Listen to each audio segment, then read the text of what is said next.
Kam jirtu kabajamtoonni hordoftoonni OBN kan bakka adda addaa teessaniin hordofaa jirtan kun marii addaa OBN istuudiyoo isaa magaalaa Finfinneetti qopheessee isin biraan ga'uudha. Marii keenya har'aatiin yaa'ii ariifachiisaa sadaffaa bara hojii waggaa tokkoffaa kan marsaa ja'affaa manni marii bakka bu'oota uummataa tibbana taa'irratti miseensonni paarlaamaa gaaffiiwwan adda addaa kaasanii fi deebii ministeerri muummee biyya keenyaa Dr. Abiy Ahmed kennan keessaatii keessumatti iyyuu dhimmoota diinagdee irratti xiyyeeffachuun mari'annaa. Har'a keessummaan keenya waliin mari'annu Dr. Namarraa Gabayyoo ministeera deetaa ministeera karooraa fi misoomaati jalqabaa Dr. Waamicha sanii taasisne kabajaan fudhattanii yeroo qabdan irraa qooddanii waan akka nu waliin mari'annuuf eeyyamamoo taataniif maqaa hordoftoota OBN guddaan isin galateeffadhaa baga nagaan dhuftan. Hedduu galatoomaa isinis. Egaa akkuma ani mata duree irratti kaasee yaa'ii ariifachiisaa sadaffaa irratti ministeerri muummee biyya keenyaa gaaffiiwwan gurguddoo kabajamtoonni miseensonni paarlaamaa kaasanii fi deebii bal'aa kennanii isaan keessaa dhimmoota diinagdee irratti bal'inaan xiyyeeffannee wajjin mari'annaa. Akka gaaffii jalqabaatti yeroo waraanaatti diinagdee ijaaruu laalchisee dhiibbaa keessattuu liqiif deeggarsa kennuun wal qabatee hudhaawwan jiran hundumaa jijjiiruun carraa jirutti fayyadamuudhaan hojiin gaarii baatiiwwan ja'an darban keessa hojjetamuu kaasan ministeerri muummee biyya keenyaa. Mee dhimma kana akkamittiin xiinxaltu akkamittiin ilaaltu? Biyyi Itoophiyaa keessumaa immoo sirni diinagdee hojiin diinagdee keenya rakkoolee garaagaraa mudataniin qormaata guddaatu irra ga'ee ture. Waggaa baranaa qofatu hin taane waggoottan lamaan sadan darban keessa rakkoolee garaagaraatu isa mudate.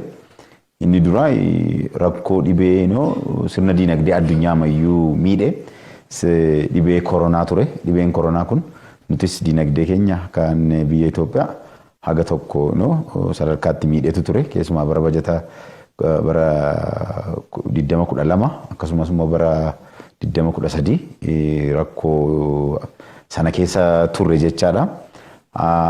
Keessaas immoo rakkoo adda addaatu ture.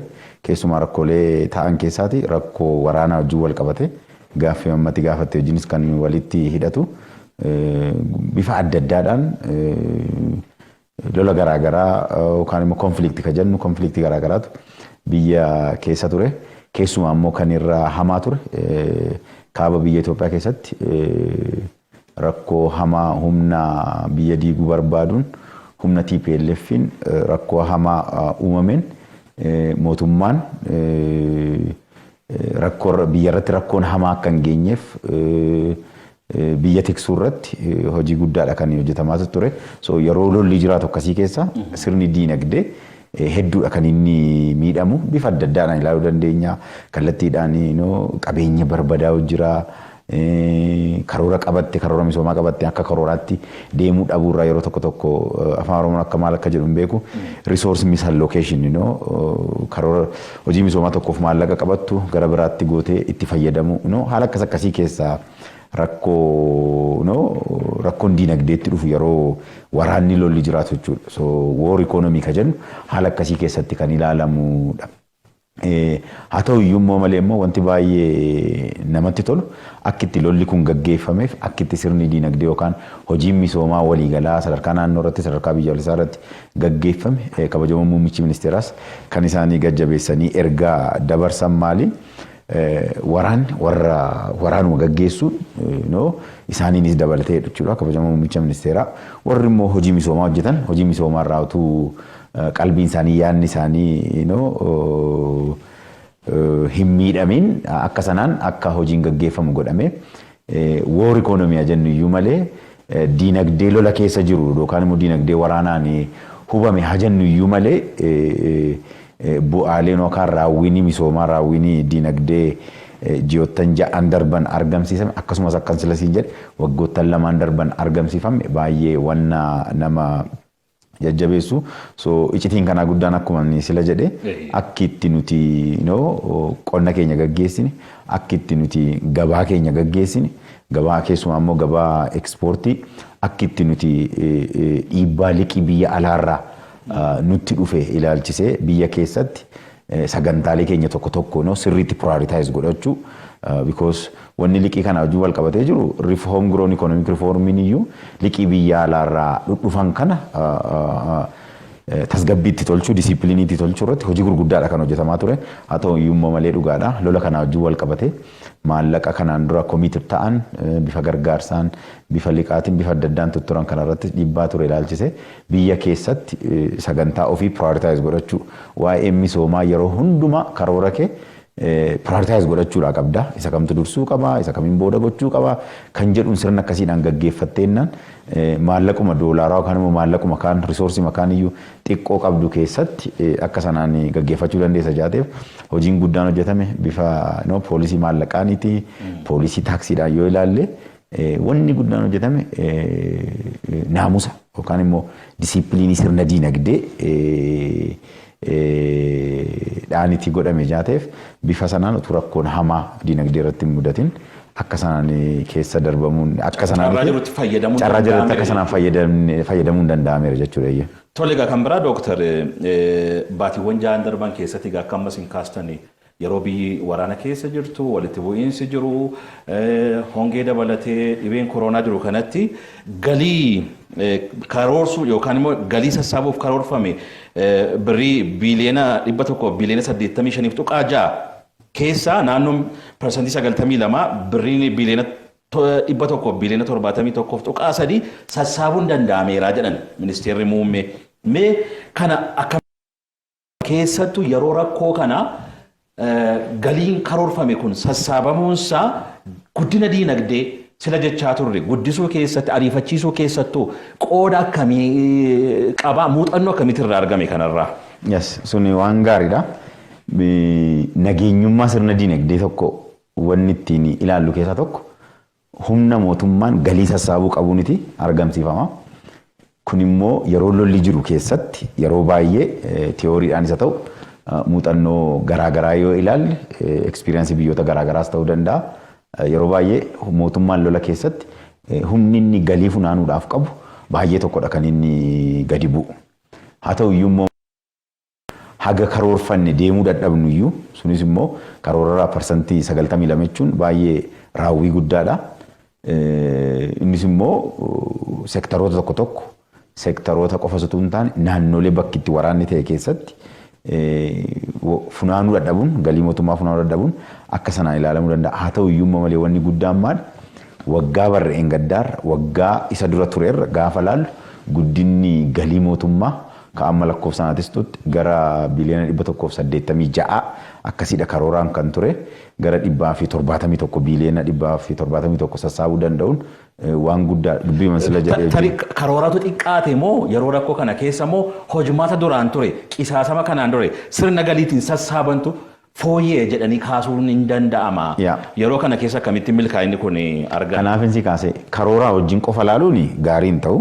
Because karoorumti keessan kun iyyuu kanaa ol ta'utu ture jedhamuu danda'a waan ta'eef bifti biraan kanattiin ilaaluu danda'amu kabarreen gaddaadha wajjin wal bira qabdee ilaaltaa jechuudha.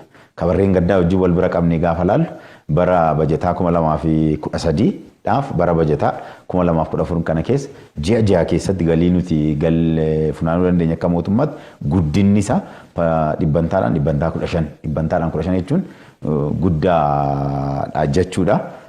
Sun maal sitti agarsiisa? Karoora keenyaanis yoo ilaalte karoorfattee karoora kee keessa dhibbantaa 92 sassaabuu danda'u jechuun keessumaa rakkoo ansilasitti rakkoo koovidii wajjin wal qabatee biizinasii investimentii hedduutu hubame. Investimentiin hubame jettuun galiin investorotaa galiin biizinasii kana gadi bu'a. So mootummaan achuma irraati miniiree kan galii kana sassaabu akkasumas immoo lolli kun dhufee lola kana keessa guddinaanis yoo ilaalle karoora raawwiidhaanis gama lamaaniin yoo wal bira qabne ilaalle humna guddaadha jechuudha. Humni mootummaan galii sassaabuu irratti qabu sirna gaarii sirna jabaatu sirna diinagdee irratti akka ijaaramaa jiru keessumaa immoo waggoottan 3 arfan keessa illee yoo ilaalle yeroo waggaadhaa waggaatti guddinni isaa baay'ee wanna nama jajjabeessu jechaadha. Kun immoo sirna guddaa nageenyummaa ikoonomii yookaan ittiin ilaallu waan ta'eef. Tole ulfaadhaagaa baasii wajjin immoo wal qabatee ministeerri muummee Dr. Abiy Ahmed deebii bal'inaan kaasan keessaa tokko hojiiwwan maakiroo ikoonomii ciccimoon hojjetamu akka isaan qaban gara fuula duraatti. Kunis immoo hanqina baajataa amma mudatee jiru furuu keessatti qooda olaanaa akka inni qabu kaasan. Mee kana jechuun maal jechuudha Dooktar? Yes, dhugaadha. I think baasiidha hojii wanni ilaalamu qabu keessumaa isa kana hojii wal qabsiisee waa dubbachuu waa barbaadeef galiin qofti gahaa miti. Gama biraadhaan immoo sirni nuti baasii keenyatti gaggeeffamus ilaalamuudha qaba. Kun immoo sirnuma maakiroo ikoonoomik riifoormii nuti waggaa 3 darban keessa qabanneeti kaanedha. Because galii mootummaa ol guddisaa aguma deemnu qisaasamni baasii irratti jiru akkitti nuti baasii qabeenya mootummaa misooma garaagaraaf hojiilee mootummaa garaagaraadhaaf fayyadamnu sirna qabaachuu qaba. Kabaranaa kun xiqqoo rakkoon mudate maali? Koovidii kanaafis mootummaan rakkoon gama adda addaan jiru akka miidhaan isaan guddanneef deeggarsa guddaadha akka gochaatu ture. Keessumaa gara fiiskaal poolisiidhaan kunis baasiidhaan ilaalama.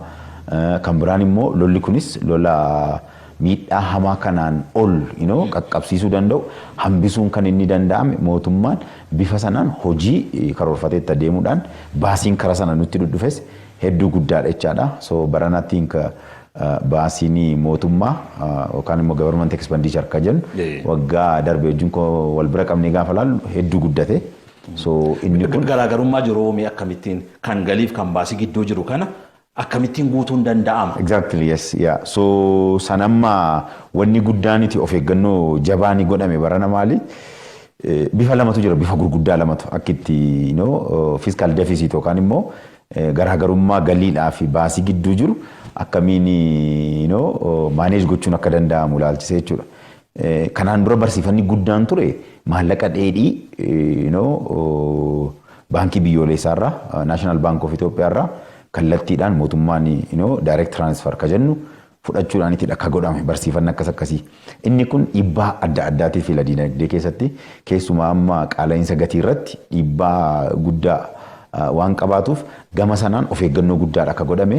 So gama akkamiin itti adeemame gama treasury bills nagaduudhaan treasury billsiin kun afaan oromoo maal akka ta'e beeku kan imma gimjaanee beet sanad maal jedhamu kan jechuudha. Sun maalirraati dhufu baankotarraa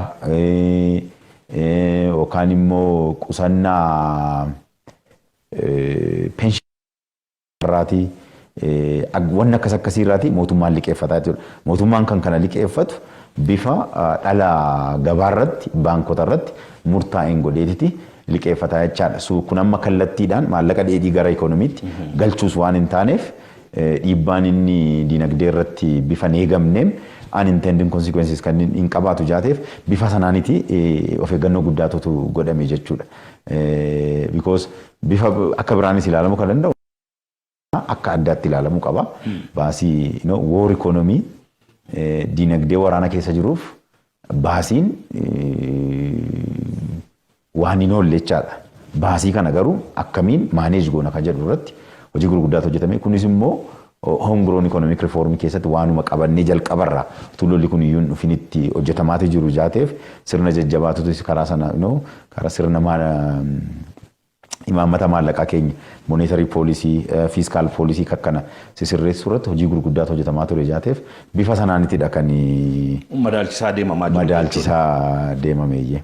Tole egaa kan biraa ministeerri muummee yaada isaan naannoo diinagdee irratti kaasan keessaa tokko waa'ee daldalaati. Daldalli alergee dhibbantaa 25 guddachuu isaa kaasanii keessattiyyuu ammas alergee fi warreen immoo biyya alaati biyya keessa galan wal madaalchisuu irratti keessumatti iyyuu alergee irratti bal'inaan akka inni hojjetamuu qabu kaasani. Mee kun akkamittiin milkaa'uu danda'e? Keessatti iyyuu fakkeenya kaasanii uffata uffadhe biyya keessatti oomishame waan biyya keessaa fayyadamuu qabnaa kan jedhu ciminaan kaasan. Kun mee diinagdee akkamittiin jijjiiruu danda'a guddisuu danda'a? Yes.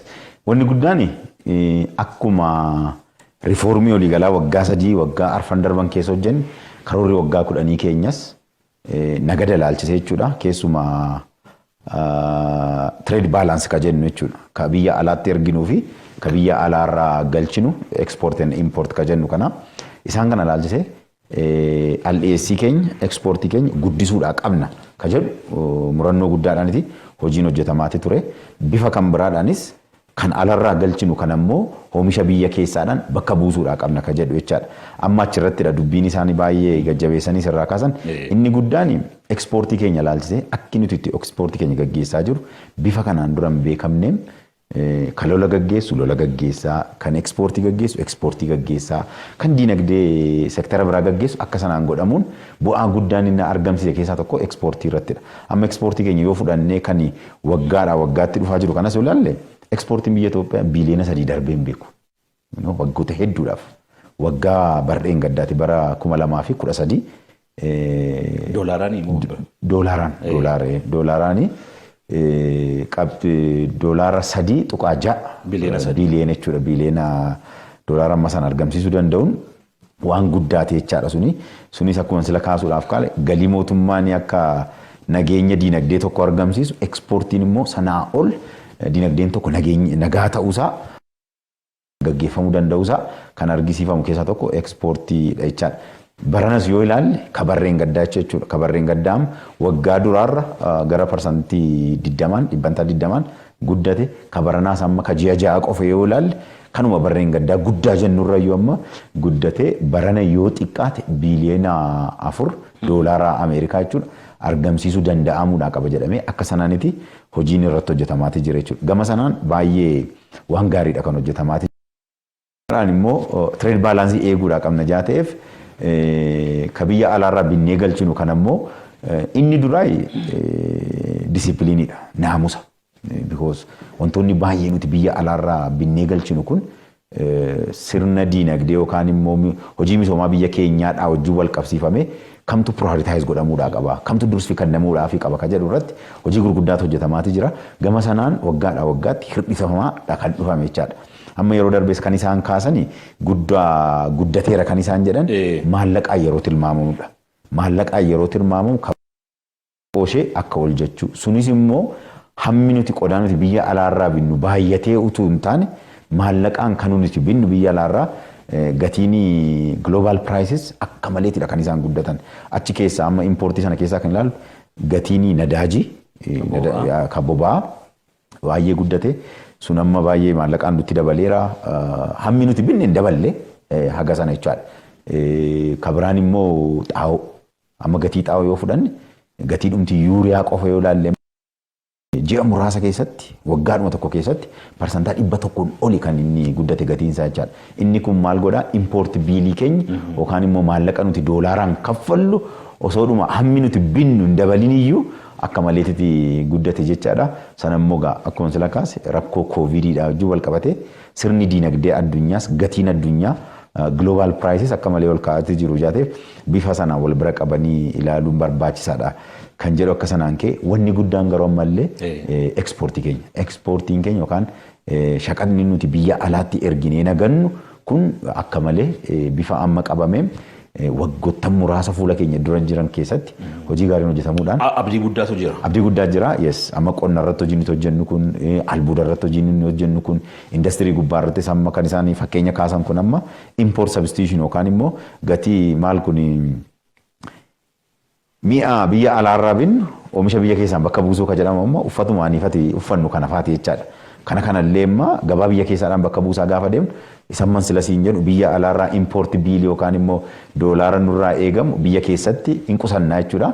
Waan biraaf itti fayyadamna. Qoricha ittiin binnaa, boba'aa ittiin binnaa warra biyya keessatti oomishne yeroo gabaabaa keessatti bakka buusuu hin dandeenye jechuudha. So gama sanaan industirii gubbaa irratti amma humni industiriin keenya oomishuudhaa qabu. Amma industirii Adaamaarra jiru fudhanne I think akka biyyoolessaatti humni capacity utilization ka jennu. Hamma oomishuudhaa qaban dhibbantaadha yoo ilaalle dhibbantaa 50 illee oomishaan jiran gara dhibbantaa 46ti. Keessumaa amma akka fakkeenyaatti kakaafamu industrial parkii Adaamaa jiru jechaadha. Kun immoo bifa adda addaadhaan ilaalamaa loojistikiidhaan daandii humna ibsaa bishaan waan akkas akkasii kana dhiyeessuudhaan humna oomishuu isaanii gara dhibbaatti ol kaasne ekspoort maarkeetiin keenya yookaan immoo gabaan aldhiyeessii keenyas akkuma sana guddataatti deema jaateef hojiilee akkas akkasii hojjechuudhaaniti trade balaansii rakkoo nutti uumuu danda'u kana qolachuun akka danda'amu jechaadha. Kan inni agarsiisu. Egaa kan biraa sila xixiqqoo yaaltaniitu kuufama waliigalaa maallaqa baankii gara biriitti tiriliyoona 2 ol guddisneerraa jedhan. Meegaa kuni gam tokkoon diinagdee guddisuu keessatti shoora maalii qaba guddachaa deemuunsaa akkamittiin xiinxaltu kana Dooktar? Yes. Gama biraanis ammas nageenya diinagdee isaati sirna faayinaansii yookaan immoo faayinaanshal maarkeetiidha. Achi keessaa immoo wanni ilaalu wanni guddaan baankonni nuti biyya keessatti qabnu hagam tokko maallaqa sassaabu. Bifa qusannaanis ta'uu danda'a. Namni maallaqa kakaatu qusannaa qofaaf otoo hin taane deposit ka jennu kunis jijjiiramni saving account deposit maal ka jedhan kan jechuudha. Maallaqi guuramaa jiru baay'ee wanna gaarichaadha. Faayidaan kana akkamiin ilaalamuu qaba diinagdee irratti? Investmentiin tokko liqii malee hin ta'u. So yoo savingiin jiraateti yoo qusannaan jiraateti investmentiin jiraata jechuudha. So hojii nuti qonna irratti industirii irratti yaannuuf liqiin baankota irraatii dhufa jechaadha. Baankonni immoo maallaqa mobilaayiz gochuu danda'u qabu. Bifa dipoozitiidhaan bifa savingiidhaan uummanni kan guddataa adeemuun maal godhaa baankonni bifa liqiitiin seektarootaaf maallaqa isaan kennan haguma sana guddataati deemaa jechaadha. So qonnaaf liqii nuti kenninu guddataa akka deemu indastiriidhaaf liqii nuti kenninu guddataa akka deemu albuudaaf liqii nuti kenninu akkasumas immoo private sectoriidhaaf liqii nuti kenninu kan inni guddachuu danda'u yoo baankonni daldalaa nuti qabnu maallaqa mobilaayiz gochuu danda'an jecha. So deposit mobilaayizeeshiniin keenya illee yeroodhaa yerootti baay'ee guddataa akka jiru kunis immoo bifa biraanis amantaa qotee bulaan baankotarraa qabu amantaa uummanni bal'aan sirna faayinaansii mootummaarraa qabu argisiisaa jechuudha. Because maallaqi guddaan nuti haasofnu kun baankii daldalaa Itoophiyaa fa'aa keessa jechaadha. Harki guddaan kaka'amu jaateef sunis immoo bifa akkasiidhaanis ilaalamuunsaa sirna diinagdeedhaaf waan gaariiti jechaadha. Keessumaa nageenya diinagdeetiif. Nageenya diinagdeetiif akkasumas immoo liqii humna liqeessuu baankotaa jechuun oomishaaf oomishtummaa liqiidhaa wajjin wal qabatee dhufa jaateef seektaroota keessatti godhamu liqiin sun jiraachuudhaaf baankaroonni yookaan immoo baankonni nuti qaqqabnu maallaqa mobilaayiz gochuu qabu yookaan immoo maallaqa guuruu ka jedhullee vokaabulii dogoggoraa ta'uu qaba garuu deposit mobilization jedhama afaan eeyyee maallaqa kuusuu baankii keessa suni humna guddaa jechaadha. Gama sanaanis riippoortii isaan dhiyeessan riippoortii baay'ee nama jajjabeessu keessumaa akkuma sila jedhe lola keessa taa'aa rakkoo koovidiidhaaf jalqabatee gogiinsi bakka adda addaatti rakkoonni haala jiruu jireenya dhala namaa irratti dhiibbaa fidee hojii wal qabate baay'ee wanna nama sirni diinagdee kun sirna diinagdee jabaa ta'uusaa bifa sanaanis diinagdeen bifa sanaan gaggeeffamaa danda'uusaa.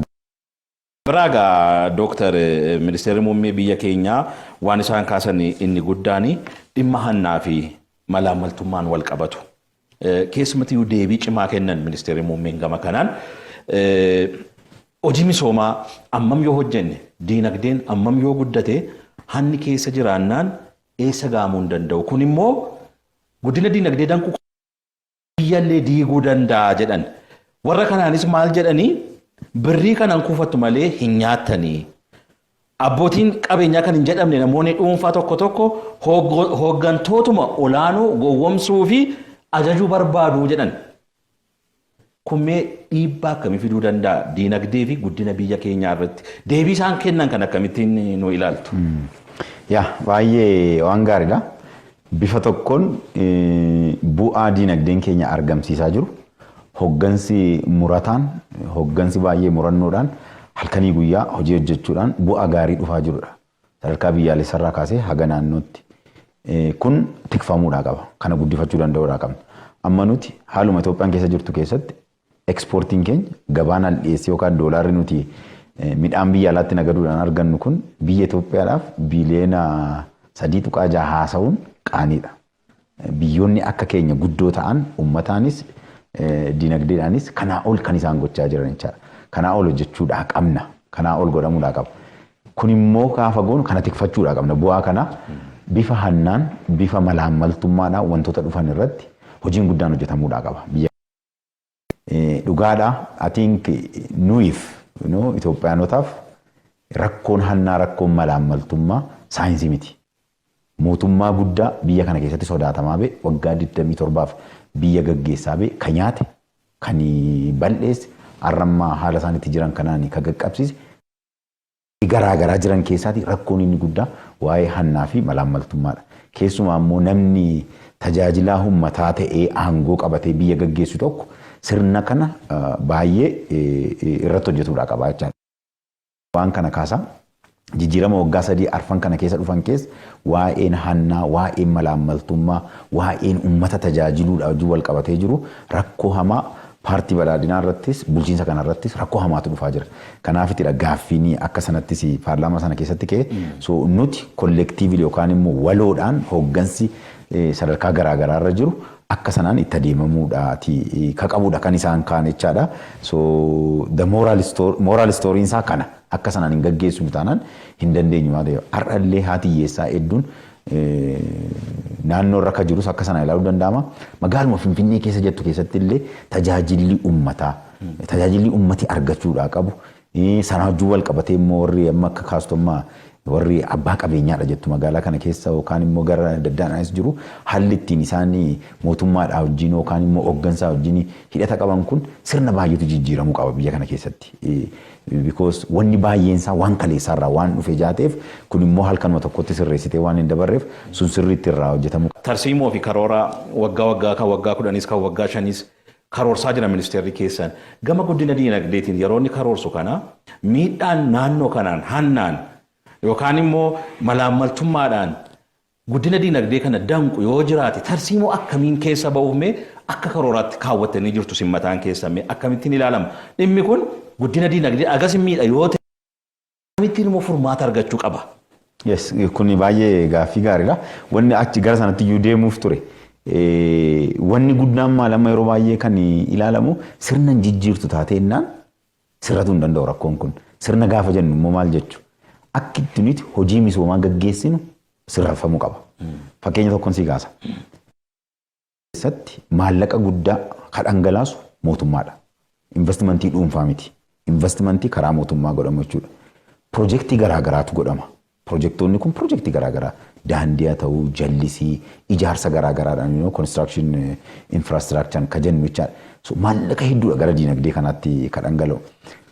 Gama kanaan amma qisaasama jiru, hanna jiru, korraapshinii malaammaltummaa jiru sirreessuudhaaf sirni guddaan amma riifoormii kana keessatti hojjetamaa ture.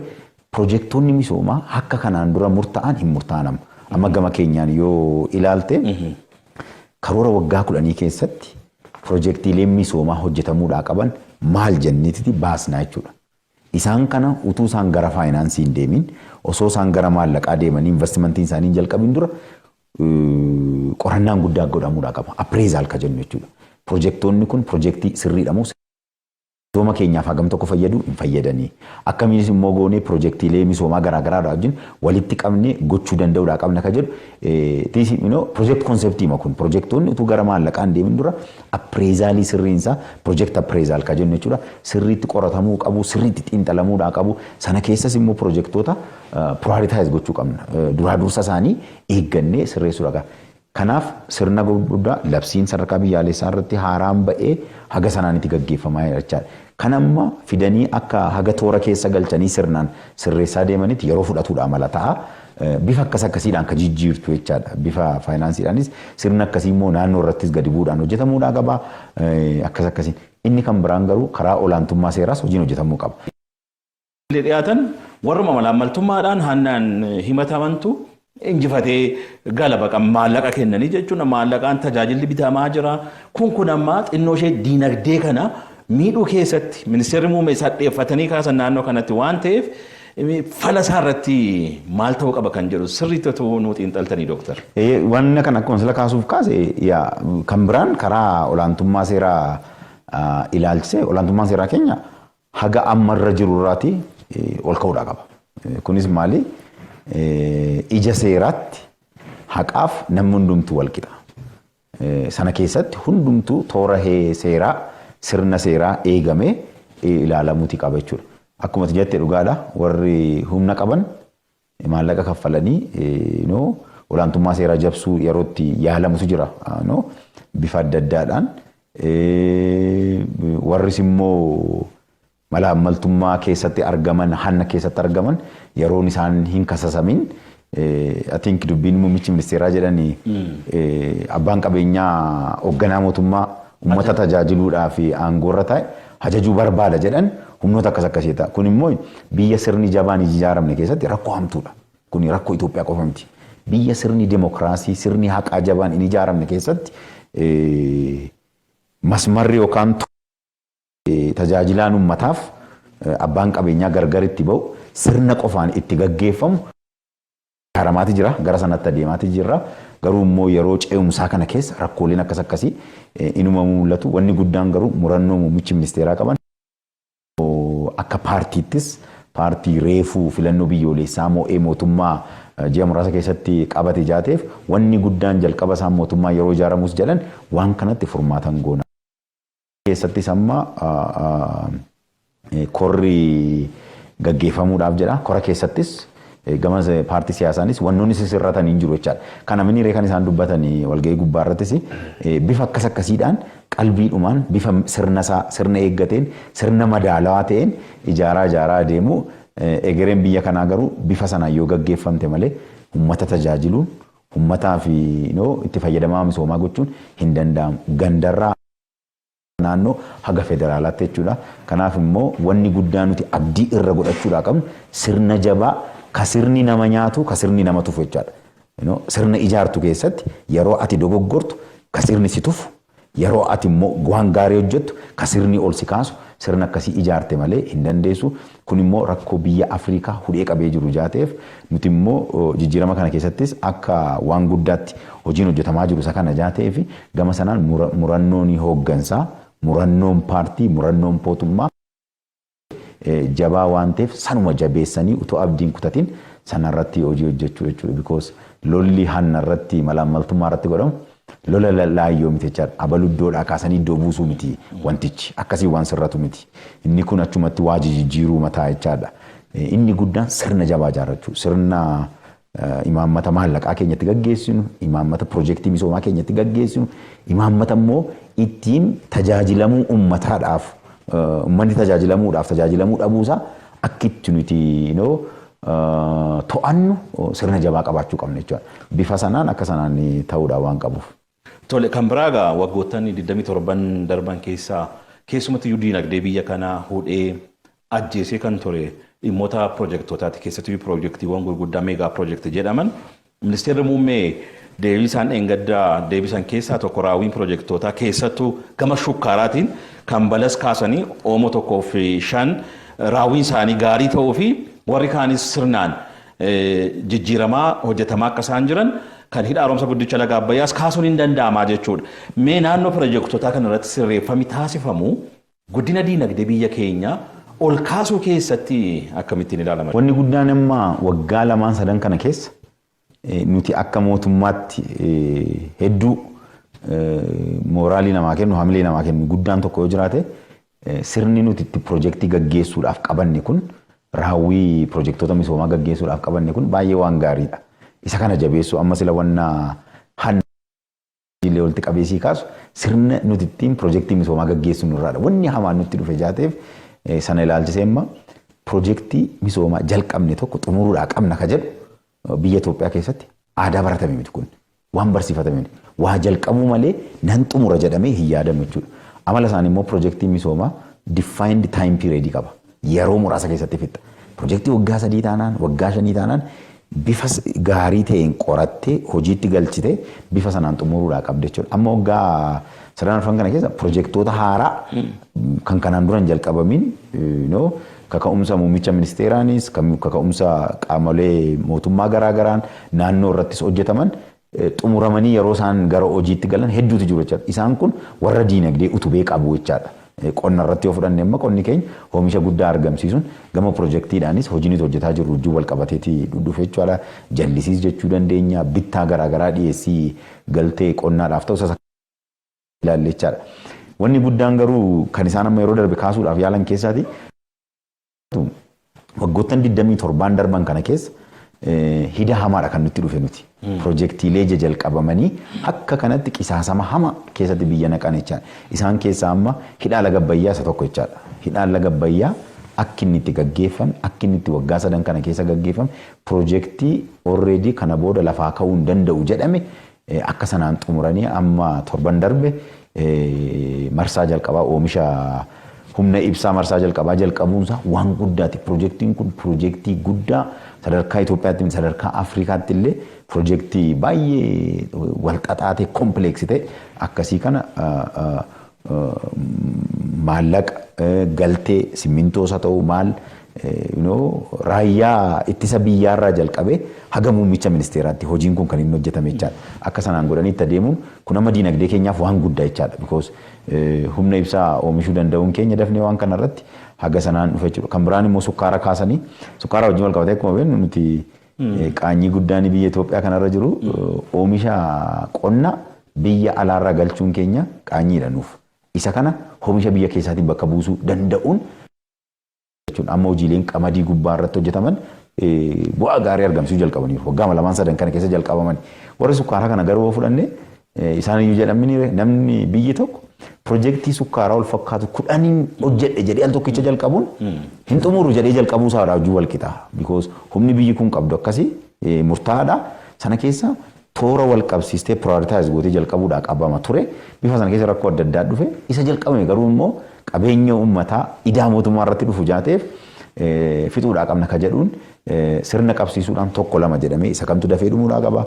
Kaabalasiin amma kaaste san amma hojiin balas dafee hojjetamuudhaan itti galamu jedhamee ka hoomoo kurraas kunis feezii adda addaati qaba tokko lama haga shanii na fakkaata iyyee sana keessaati amma lamaan sadan tokko amma bifa qabsiisuudhaan xumursiisuu danda'uun gama sanaan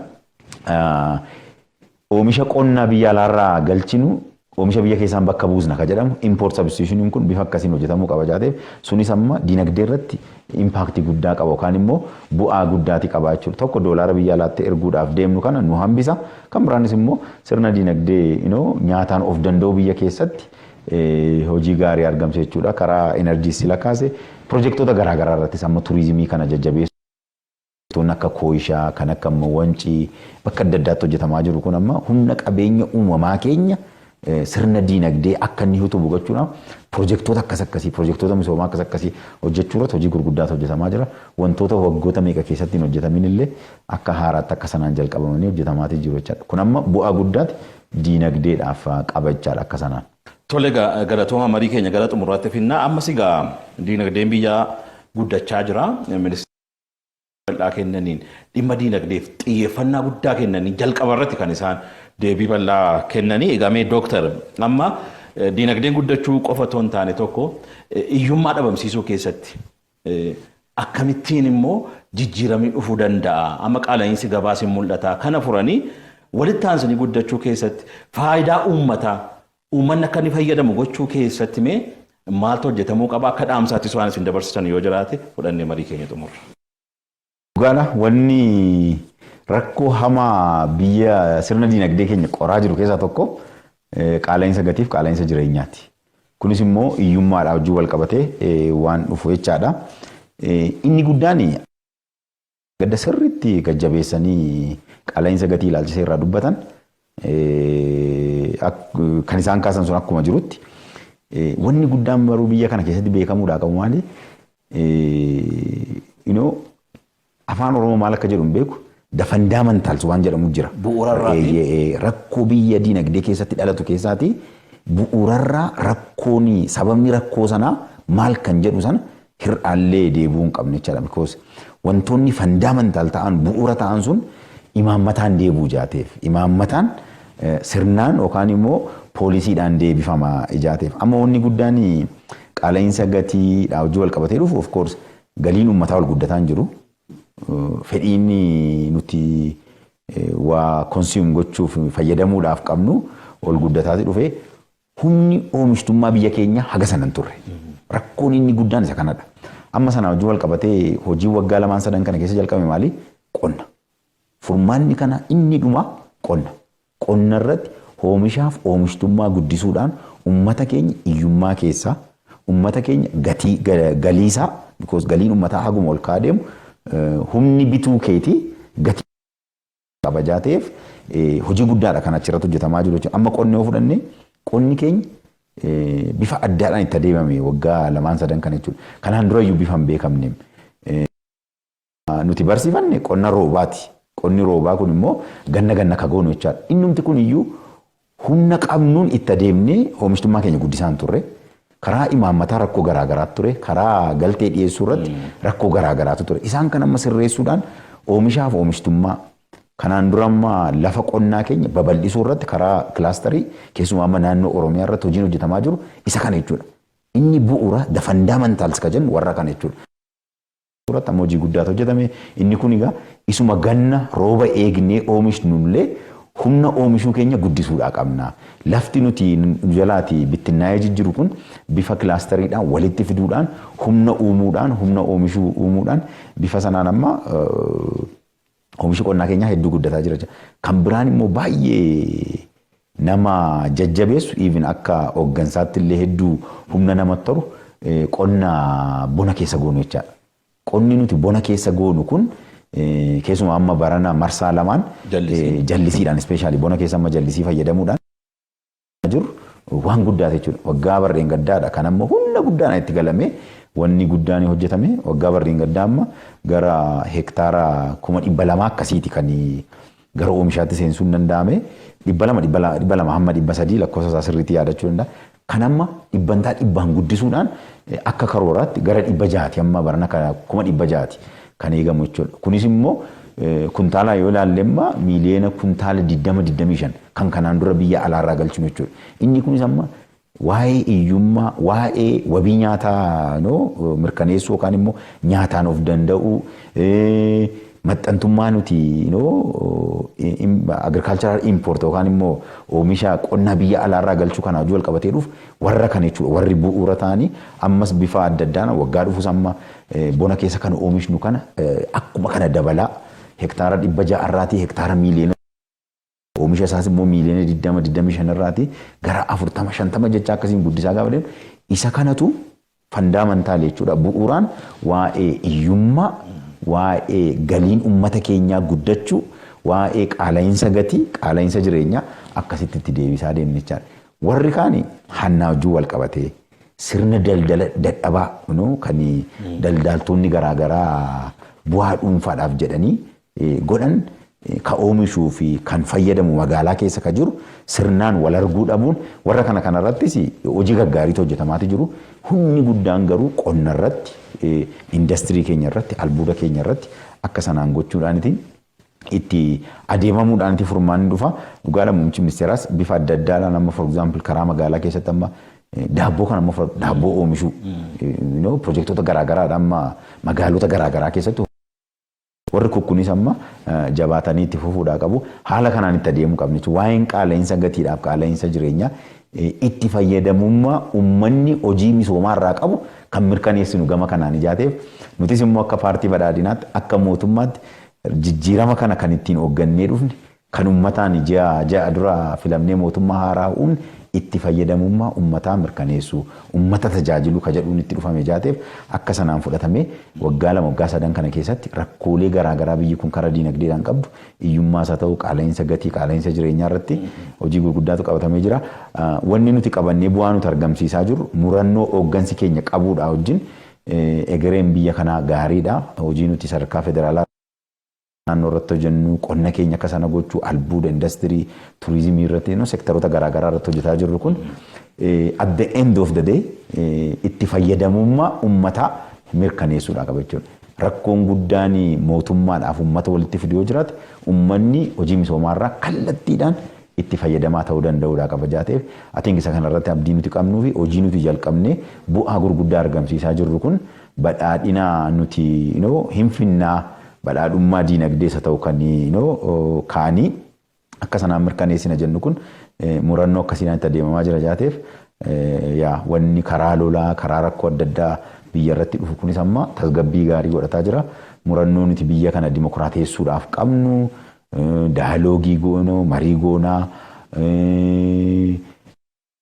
humna warra oppositionii amma qaama mootummaatti fidanii mootummaanis amma gara lolaa kanaan amma warra hidhame hiikuu irratti amma murannoo mootummaan fudhate mariin biyyaalessaa nuti amma dheengadda paarlaamaa keessatti murteessine kun rakkoo karaa siyaasaallee diinagdee irratti dhiibbaa fiduu danda'an kanaaf furmaata gaariidha jaateef atiink egereen biyya kana qormaata isheen qabdu wajjin wal bira qabne gaafa kana baay'ee gaariidha.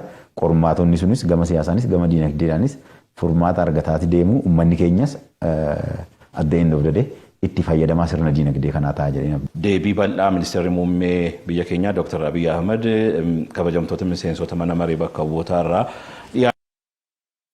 keessaatii dhimma diinagdee irratti bal'inaan xiyyeeffannee waliin mari'anne asitti argamtanii yaada bal'aa nu gumaachitaniif Dr. Namarraa Gabayyoo ministeera deetaa ministeera karooraa fi misoomaa maqaa hordoftoota OBN irra deebi'ee guddaan isin galateeffadhaa fayyaa ta'a. Anis hedduu galatamaa isin jedha. Kabajamtoota hordoftoota keenya mariin keenya irraa egaa kana fakkaata ture ogeeyyii istuudiyoo magaalaa Finfinnee mara dabalatee isin ture aan Abbabaa Siraati qophiileen OBN nafan itti fufuu akka hordoftan isin affeera.